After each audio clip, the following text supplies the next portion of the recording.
Welcome to HorrorBabble. Fringes of the Mythos continues today with a story very close to the Mythos, Hydra by Henry Kuttner. This one first appeared in Weird Tales in its April 1939 edition. A unique tale of the fourth dimension, a dangerous experiment in occultism, and the ghastly horror that reached back from that other plane of space. We hope you enjoy it, folks.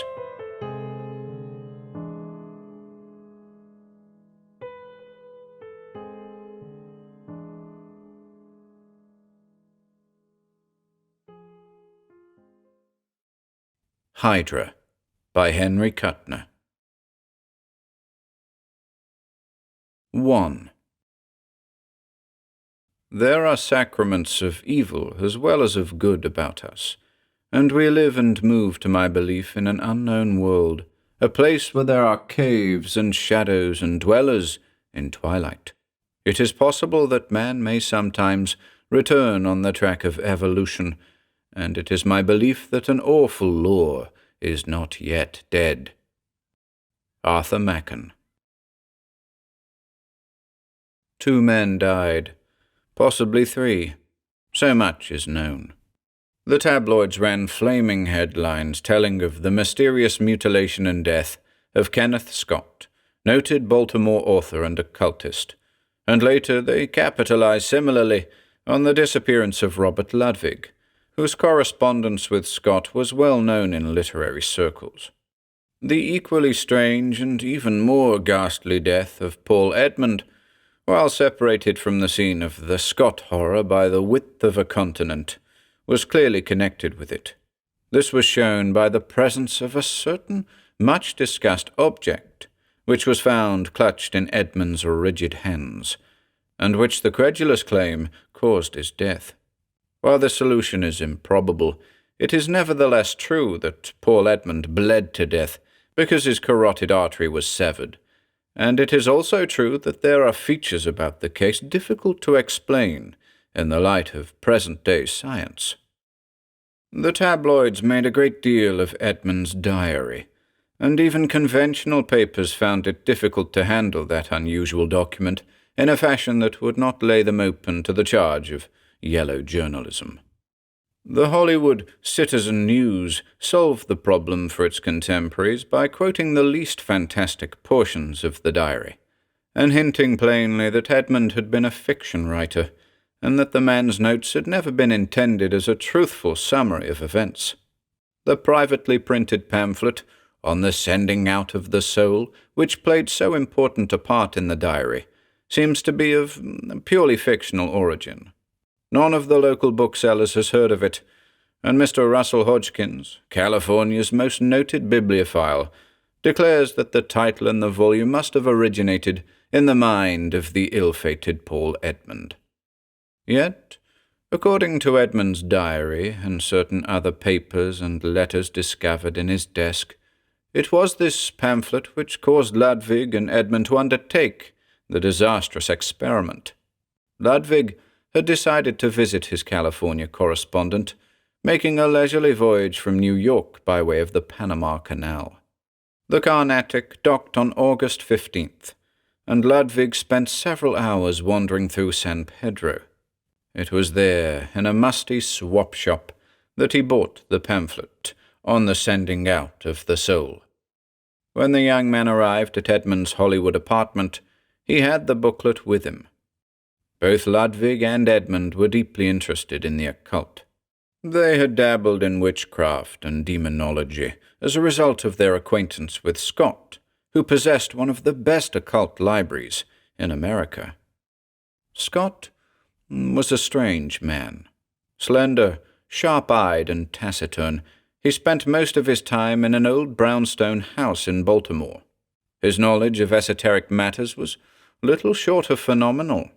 He had read the Chaya ritual, and in his letters to Ludwig and Edmund had hinted at the real meanings behind the veiled hints and warnings in that half-legendary manuscript. In his great library were such names as Sinistrari, Zancherius, and the ill-famed Gougenot de Musso. And in his library safe he had, it was rumored, an immense scrapbook filled with excerpts copied from such fantastic sources as the Book of Karnak, the monstrous 60 Stone, and the blasphemous Elder Key, of which only 2 copies are reputed to exist on Earth. It was little wonder, therefore, that the 2 students were anxious to tear aside the veil and view the astounding mysteries of which Scott hinted so cautiously. In his diary, Edmund confessed that his own curiosity was the direct cause of the tragedy. Yet it was Ludwig who bought the booklet and pored over it with Edmund in the latter's apartment.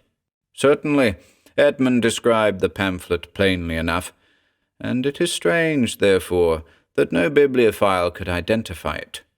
According to the diary, it was quite small, about 4 by 5 inches, bound in coarse brown paper, and yellowed and crumbling with age.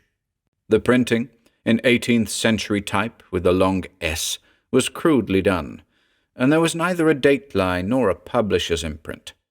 There were 8 pages, 7 of them filled with what Edmund called the usual banal sophisms of mysticism, and on the last page were the specific directions for what would nowadays be known as projecting one's astral. The general process was familiar to both students. Their researches had informed them that the soul, or in modern occult language, astral body, is supposed to be an ethereal double or ghost capable of projection to a distance. But the specific directions, finding these was unusual, nor did they seem difficult to follow. Edmund has purposely been vague about these preparations, but one gathers that the 2 students visited several chemists before obtaining the ingredients needed. Where they secured the cannabis indica later discovered on the scene of the tragedy is a mystery, but not, of course, one impossible of solution. On August 15th, Ludwig, apparently without Edmund's knowledge, wrote to Scott by airmail, describing the pamphlet and its contents, and asking for advice. On the night of August 18th, approximately half an hour after Kenneth Scott received Ludwig's letter, the 2 young occultists undertook their disastrous experiment. 2. Later, Edmund blamed himself. In the diary, he mentions Ludwig's uneasiness, as though the latter sensed some hidden danger. Ludwig suggested postponing the trial for a few days, but Edmund laughed at his fears. It ended with the 2 placing the required ingredients in a brazier and kindling the mixture. There were other preparations, too, but Edmund is quite vague.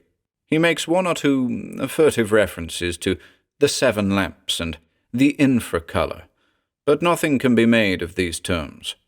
The 2 had decided to attempt projection of their astral bodies across the continent. They would attempt communication with Kenneth Scott. One can detect a tinge of youthful vanity in this. Cannabis indica formed one of the ingredients of the mixture in the brazier. That has been ascertained by analysis. It was the presence of this Indian drug which led so many to believe that the later entries in Edmund's diary were evolved from nothing more tangible than the fantasies of an opium or hashish dream, directed along the curious channels they took merely because of the student's preoccupation with those things at the time. Edmund dreamed he saw Scott's house in Baltimore, but it must be remembered that he had been staring at a photograph of that house which he had placed on the table before him, and he was consciously willing to go there. Nothing is more logical, therefore, than that Edmund simply dreamed what he wanted to dream. But Ludwig had the identical vision, or at least so he stated afterward, unless Edmund, in that entry, lied. It is the opinion of Professor Perry L. Lewis, a recognized expert on dream phenomena, that Edmund, during his hashish vision, spoke of his illusions aloud, with no conscious intention of so doing, nor any later memory of it, and that Ludwig, as in a hypnotic trance, simply saw the phantasms Edmund's words conjured up in his mind. Edmund states in his diary that after watching the burning contents of the brazier for some minutes, he fell into a state of somnolent trance, in which he saw his surroundings clearly, but with certain curious alterations which can only be attributed to the action of the drug. The marijuana smoker may see a tiny whole bedroom metamorphose itself into a huge vaulted chamber. Similarly, Edmund stated that the room in which he sat seemed to enlarge. Oddly, however, the growth was of a strangely abnormal type. The geometry of the room gradually became all wrong. Edmund stresses this point without attempting to explain it. Just when the shifting became noticeable, he does not mention, but presently he found himself in the midst of a chamber which, although recognizably his own, had changed until it centered at a certain point. The notes are almost incoherent here. Edmund obviously found it difficult to describe what he saw in his vision. All the lines and curves of the room, he insists with odd emphasis, seemed to point at one specific spot, the brazier where the mixture of drugs and chemicals was smouldering. Very faintly, a persistent ringing came to his ears, but this dwindled and at last died away altogether. At the time, Edmund thought the sound due to the effects of the drug. It was not until later that he learned of Scott's frantic efforts to reach him by means of long-distance telephone. The shrill ringing grew fainter and faded into silence. Edmund was of an experimental turn of mind. He tried to shift his gaze to specific objects he remembered, a vase, a lamp, a table, but the room seemed to possess an indescribable viscid fluidity, so that he found his stare inevitably slipping along warped lines and curves until he was again watching the brazier. And it was then that he became conscious of something unusual taking place at that spot. The mixture no longer smouldered. Instead, a strange crystal formation was building itself up within the brazier. This object Edmund found impossible to describe. He could only say that it seemed a continuation of the warped lines of the room, carrying them beyond the point where they centered. Apparently unconscious of the insanity of such a concept, he goes on to say that his eyes began to ache as he watched the crystalline object, but he could not turn away his gaze. The crystal drew him. He felt an abrupt and agonizing suction. There was a high-pitched thrumming in the air, and suddenly he was drifting with increasing velocity toward the thing in the brazier. It sucked him in, such is Edmund's inexplicable phrase. He felt a moment of incredible cold, and then a new vision rose up before him. Grey fog and instability. Edmund stressed this curious feeling of flux, which he declared existed within himself. He felt, he says oddly, like a cloud of smoke, wavering and drifting aimlessly. But when he glanced down, he saw his own body fully clothed and apparently quite substantial. Now, a dreadful feeling of uneasiness began to oppress his mind. The fog thickened and whirled. The nightmare, causeless fear familiar to the opium-taker clutched him in its grip. Something, he felt, was approaching, something utterly horrible and frightful in its potent menace. Then, quite suddenly, the fog was gone. Far beneath him, he saw what at first he took to be the sea. He was hanging unsupported in empty air, and a surging greyness shimmered and crawled from horizon to horizon. The fluctuating leaden surface was dotted and speckled with round, dark blobs. These were innumerable. Without conscious volition, he felt himself drawn down vertically, and as he approached the mysterious greyness, he saw it more clearly. He could not determine its nature. It seemed merely a sea of grey slime, protoplasmic and featureless, but the dark blobs became recognizable as heads. Into Edmund's mind flashed the memory of a narrative he had once read, written in the 12th century by the monk Alberico, and purporting to be the record of a descent into hell. Like Dante, Alberico had seen the torments of the damned. The blasphemers, he wrote in his stilted, pedantic Latin, had been immersed to their necks in a lake of molten metal. Edmund remembered Alberico's description now. Then he saw that the heads were not those of beings partly submerged in the grey slime. Instead, they were homogeneous with the greyness. They grew from it. Edmund's fear had left him. With oddly detached curiosity, he scanned the fantastic surface below. There were human heads bobbing and nodding from the grey sea, uncountable thousands of them. But by far the greater number of the heads were not human. Some of these latter bore traces of the anthropoid, but others were scarcely recognizable as living objects. For the heads lived. Their eyes stared with awful agony. Their lips writhed in soundless laments. Tears coursed down the sunken cheeks of many. Even the horribly inhuman heads, bird-like, reptilian, monstrous things of living stone and metal and vegetable matter, showed traces of the unceasing torment that gnawed at them. Down toward the ghastly horde, Edmund was drawn. Again, blackness enveloped him. It was transitory, but as he emerged from momentary unconsciousness, he felt, he says, curiously changed. Something had happened to him during that fateful period of darkness. There seemed to be a cloudy vagueness shadowing his mind, so that he viewed his surroundings darkly and through a kind of haze. In this new vision, he seemed to be high in the air above a silent, moonlit city and rapidly moving downward. There was a full moon, and by its light he recognized the old brownstone house toward which he was descending. It was Kenneth Scott's home, made familiar to him by the photograph. A vague thrill of triumph warmed him. The experiment, then, had succeeded. The house loomed up before him. He was hovering outside an open, unlighted window. Peering in, he recognized the slender form of Kenneth Scott seated at a desk. The occultist's lips were tightly compressed, and a worried scowl darkened his face.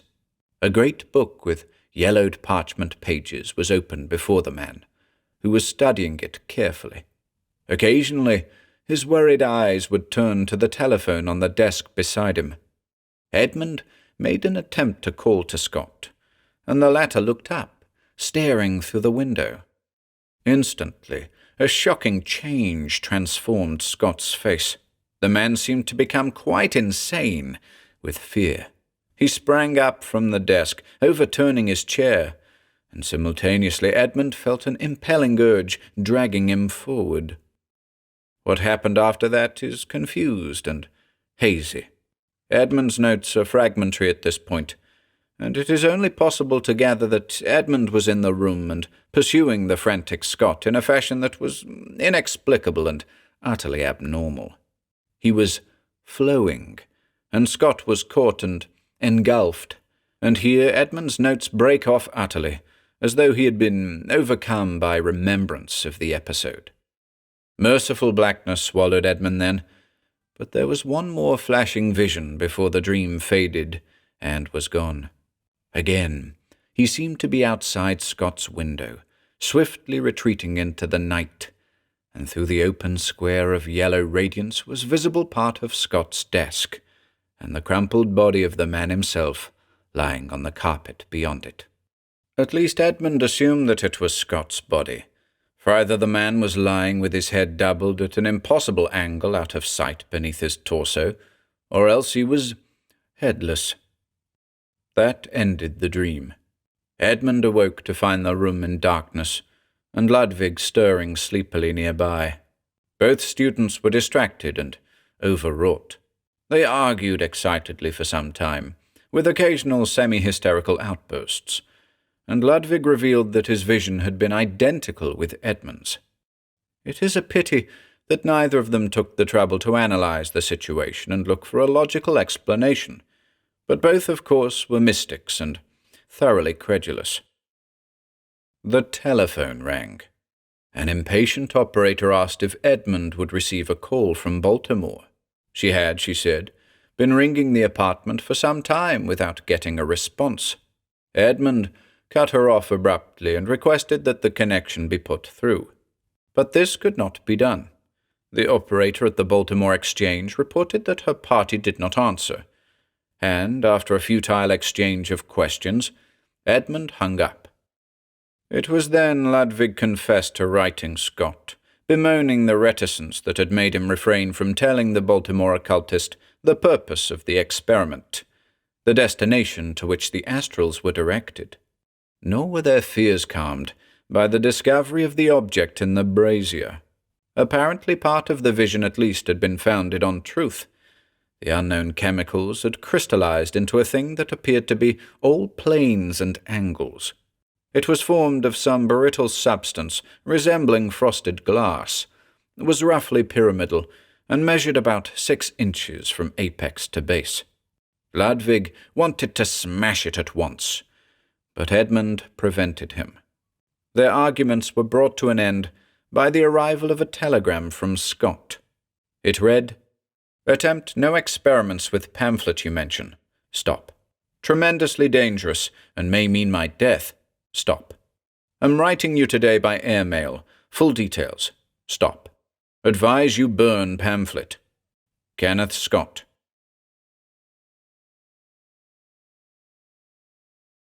Three. There were 2 more communications which resulted in Paul Edmund's temporary stay at a Hollywood hospital. The first was an item which appeared in time for the morning edition of the Los Angeles Times of August 20th. It stated briefly that Kenneth Scott, well-known author and occultist residing in Baltimore, Maryland, had been mysteriously murdered. There were no clues to indicate the identity of the assailant, and the body had not been discovered until the afternoon of the 19th. The fact that the victim's head had been severed from his body and was inexplicably missing made identification at first doubtful, but Scott's physician confirmed the logical supposition. A quantity of greyish slime smeared on the carpet added another element of mystery to the case. Scott's head, the coroner declared, had been cleanly severed from his body by a sharp blade. Police stated that an arrest would be made shortly. Needless to say, that arrest was never made. The tabloids seized the juicy morsel and made much of it, and an enterprising reporter unearthed the fact that Scott had sent an airmail letter from the Baltimore Central Post Office shortly before the time at which his death had been fixed. It was this communication which was the direct cause of Edmund's nervous collapse and his retirement to a hospital. The letter was found in Edmund's apartment, but it sheds little light on the case. Scott was a visionary, and his letter bears an almost suspicious resemblance to his fictional work. "Both of you know," ran part of the long letter, "how much truth there is often to be found behind old legends and folklore. The Cyclops is no longer a myth, as any doctor familiar with monstrous births can tell you. And you know how my theories regarding the elixir vitae have been confirmed by the discovery of heavy water. Well, the myth of the Hydra is based on such a truth. There are innumerable tales of multi-headed monsters, all springing from the actual entity of whose real existence a very few have known through the ages. This creature did not originate on Earth, but in the gulfs outside. It was, after a fashion, a vampiric entity, living not on the blood of its victims, but on their heads, their brains. This may sound strange to you, but you know by this time that there are beings outside whose needs and flesh are not as ours. Through the eons this entity has ravened in the abyss beyond our dimension, sending out its call to claim victims where it could. For this entity, by absorbing the heads and brains of intelligent creatures, both of this world and of other planets, emerges with its powers and vitality greatly augmented. You both know that through the ages there have been certain people willing to worship the Great Ones, even the evil aliens who have come down to us in folklore as demons. Every god and every entity has had its worshippers, from Black Pharaoh to the least of the aliens whose powers are more than human. And these cults intermingle in a very curious way, so that we find traces of a forgotten worship cropping up in far later times. When the Romans worshipped the Magna Mater in Italy's dark forests, for instance, why do you suppose they incorporated into their ritual the mystic adoration Gorgo, Mormo, thousand-faced moon? The implication is clear. I have gone into considerable detail, but it has been necessary to prepare you for my explanation of the origin of that pamphlet Robert found in San Pedro.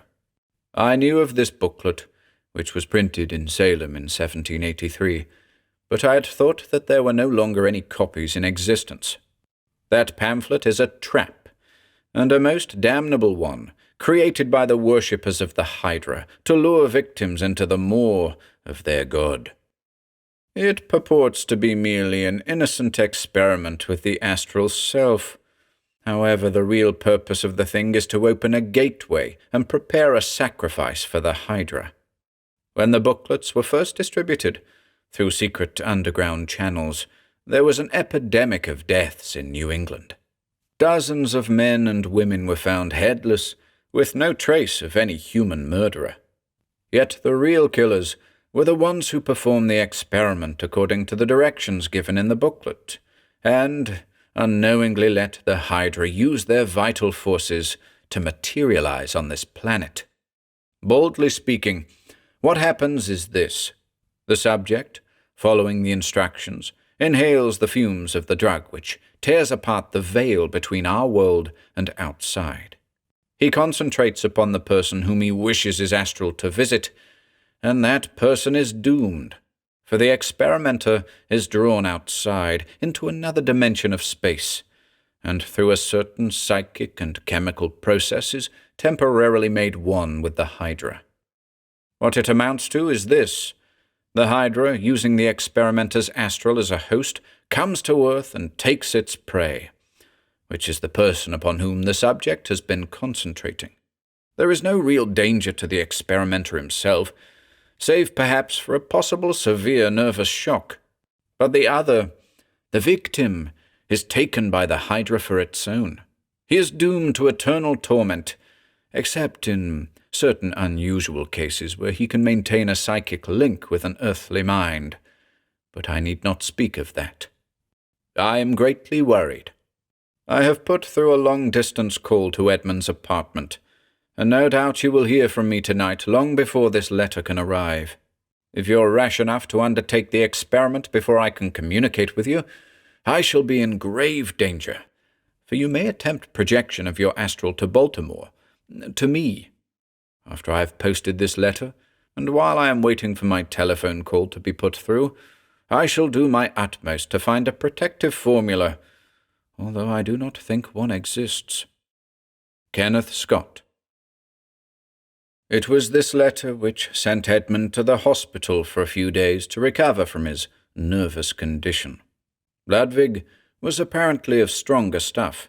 He stayed, at Edmund's request, in the latter's apartment, and indulged in some experimenting of his own. Just what happened in Edmund's apartment during the next few days will never be fully known. Ludwig visited his host daily at the hospital, and told him of his experiments, and Edmund noted what he could remember on slips of paper, which he subsequently inserted between pages of his diary. One is inclined to believe that the anomalous mixture of drugs in the brazier continued to exert its influence on the minds of the two students, for certainly Ludwig's experiences, as recorded by Edmund, seem like a continuation of the original hashish dream. Ludwig had burned the pamphlet, as might be expected, and then, on the night following Edmund's removal to the hospital, the other youth maintained he had heard Scott speaking to him. Edmund did not scoff, for he was vastly credulous. He listened intently, while Ludwig declared that the occultist was still alive, although existing in another dimension of space. The Hydra had captured Scott, but the occultist had the power to communicate with Ludwig. It is necessary to keep constantly in mind the fact that neither of these two youths was quite normal after the mental agitation he had undergone. So Ludwig added more and more every day to his tale, and Edmund listened. They spoke furtively, in whispers, and Edmund kept careful watch over his notes so that they would not fall into skeptical hands. The whole crux of the matter, Ludwig said, was the strange crystalline object which had formed in the brazier. It was this which kept open the path to outside. One could pass through it, if one wished, despite the fact that it was not as large as a man's head, because the crystal created a warp in space, a term Edmund mentions several times, but entirely neglects to explain. The Hydra, however, could not return to Earth unless the original conditions were duplicated. Ludwig said he had heard Scott's voice whispering thinly from the crystalline thing of insane planes and angles, and the occultist was in horrible agony and insistent that Ludwig rescue him. It would not be difficult, provided the student followed instructions implicitly. There were dangers, but he must have courage, obey, and strive to undo the harm he had done. Only thus could Scott be freed from endless agony and return to Earth. So, Ludwig told Edmund, he went through the crystal. Again this vague and extraordinary phrase, taking those things Scott had said he would need. Chief among these was a razor-keen, bone-handled carving knife. There were other objects, some of them difficult to obtain, which Ludwig did not specify, or which, if he did, Edmund did not mention in his notes. According to Ludwig's narrative, he went through the crystal, and he found Scott, but not at first. There were nights of fumbling progress through fantastic and terrible visions of nightmare, guided always by the insistent whisper of Scott's voice. There were gates to be passed, and strange dimensions to traverse. And so Ludwig moved through awful abysses of pulsing, fearful darkness. He went through a place of curious violet light that sent tinkling, evil trills of goblin laughter after him. He went through a cyclopean deserted city of ebonstone, which he shudderingly recognized as fabled Dis. In the end, he found Scott. He did what was necessary. When he came to the hospital the next day, Edmund was shocked by the bloodless pallor of his friend and the little crawling lights of madness that shone in his eyes. The pupils were unnaturally dilated, and Ludwig spoke that day in disjointed whispers, which Edmund found hard to follow. The notes suffered. It is only clear that Ludwig declared he had freed Scott from the grip of the Hydra, and that over and over again the youth kept muttering something about the terrible grey slime that had smeared the blade of his carving knife. He said his task was not yet ended. Undoubtedly, it was the drug-poisoned mind of Robert Ludwig speaking when he told how he had left Scott, or at least the living part of him, in a plane of space which was not inimical to human life, and which was not subject to entirely natural laws and processes. Scott wanted to return to Earth. He could return now, Ludwig told Edmund, but the strange vitality that maintained life in what was left of Scott would dissipate immediately on Earth. Only in certain planes and dimensions was it possible for Scott to exist at all, and the alien force that kept him alive was gradually departing now that he was no longer drawing sustenance from the Hydra. Ludwig said that quick action was necessary. There was a certain spot outside where Scott could achieve his desire. In that place, thought was obscurely linked to energy and matter because of an insane shrill piping, Ludwig said, that eternally filtered from beyond a veil of flickering colors. It was very near the center of chaos, where dwells Azathoth, the Lord of all things. All that exists was created by the thoughts of Azathoth, and only in the center of ultimate chaos could Scott find means to live again on Earth in human form. There is an erasure in Edmund's notes at this point, and it is only possible to make out the fragment of thought made real. White-faced, hollow-cheeked, Ludwig said that he must complete his task. He must take Scott to the center, although he confessed to a horrible fear that made him hesitate. There were dangers in the way, and pitfalls where one might easily be trapped. Worst of all, the veil shielding Azathoth was thin, and even the slightest glimpse of the Lord of all things would mean utter and complete destruction to the beholder. Scott had spoken of that, Ludwig said, and had also mentioned the dreadful lure that would drag the young student's eyes to the fatal spot unless he fought strongly against it. Biting his lips nervously, Robert Ludwig left the hospital, and we assume met with foul play on his way to Edmund's apartment, for Edmund never saw his friend again on Earth. 4. The police were still searching for the missing head of Kenneth Scott. Edmund gathered that from the newspapers. He waited impatiently the next day for Ludwig to appear, and after several hours had passed without result, he telephoned his apartment and got no response. Eventually, worried and almost sick with anxiety, he spent a turbulent 10 minutes with his doctor and another with the superintendent. Finally, he achieved his purpose and went by taxi to his apartment, having overruled the objection of hospital officials. Ludwig was gone. He had vanished without a trace. Edmund considered summoning the police, but speedily dismissed the thought. He paced about the apartment nervously, seldom turning his gaze from the crystalline object that still rested in the brazier. His diary gives little clue to what happened that night. One can conjecture that he prepared another dose of the narcotic drug, or that the toxic effects of the fumes Edmund inhaled several days before had finally worked such disintegration within his brain that he could no longer distinguish between the false and the real. An entry in the diary dated the following morning begins abruptly, "I've heard him." Just as Bob said, he spoke through the crystal thing. "He's desperate and tells me that Bob failed. He didn't get Scott to the center, or S could have materialized again on Earth and rescued Bob. Something, I'm not sure what, caught Bob, God help him. May God help all of us. Scott says I must begin where Bob left off and finish the job."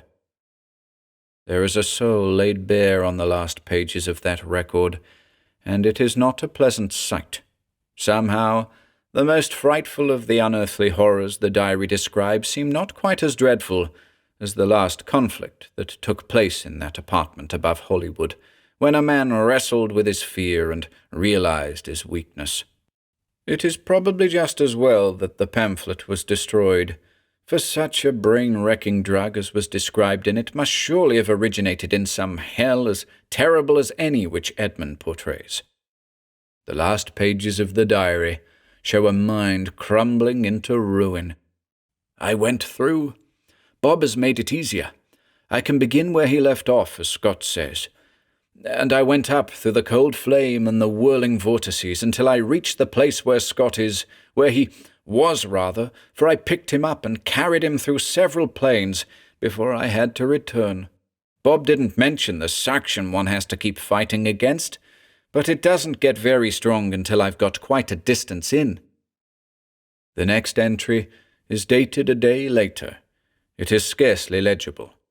"Couldn't stand it. Had to get out. Walked around Griffith Park for hours. Then I came back to the apartment and almost immediately Scott spoke to me. I'm afraid. I think he senses that, and is frightened too, and angry. He says we can't waste any more time. His vitality is almost gone, and he's got to reach the center quick and get back to Earth." I saw Bob. Just a glimpse, and I wouldn't have known it was he if Scott hadn't told me. He was all awry and horrible somehow. Scott said the atoms of his body had adapted themselves to another dimension when he let himself get caught.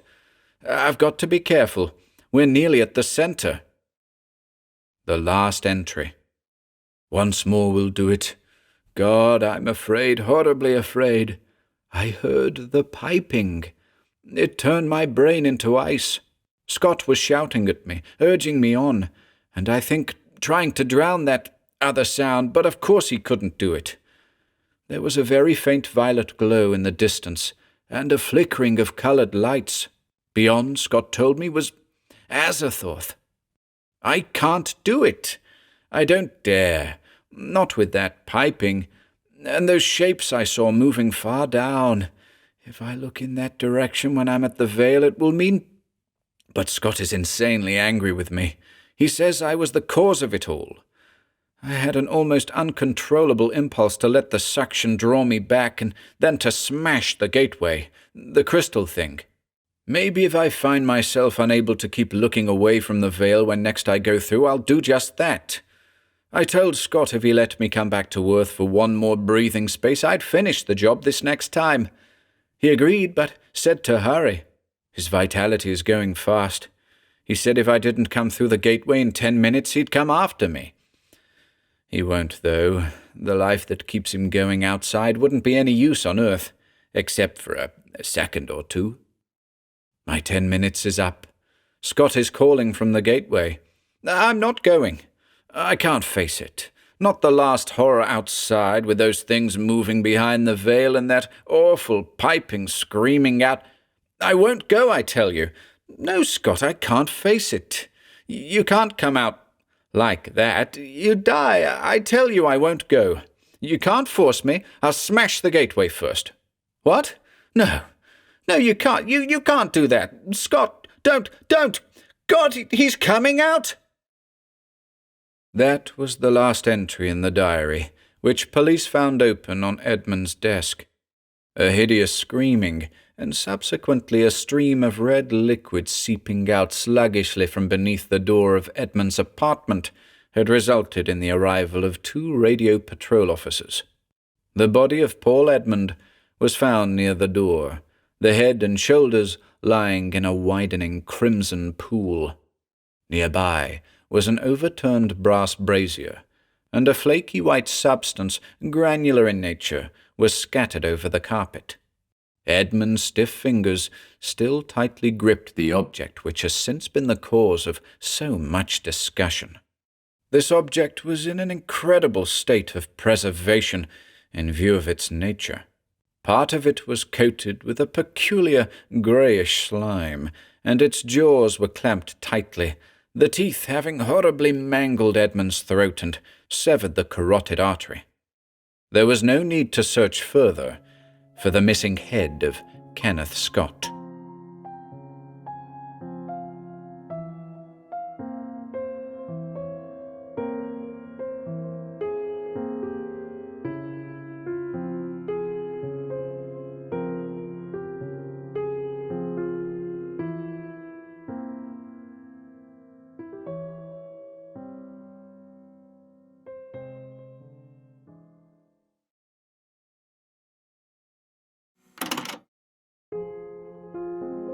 If you enjoyed listening today, be sure to subscribe to the channel by hitting the red subscribe button below.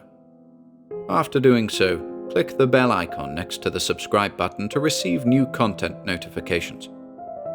If you'd like to support our work and receive exclusive perks, consider becoming a channel member by clicking the join button below. To support us in other ways, see the video description for links to our Bandcamp and Patreon pages, our merch store over at Teespring, and further information relating to our releases on Audible, iTunes, and Spotify. And until next time,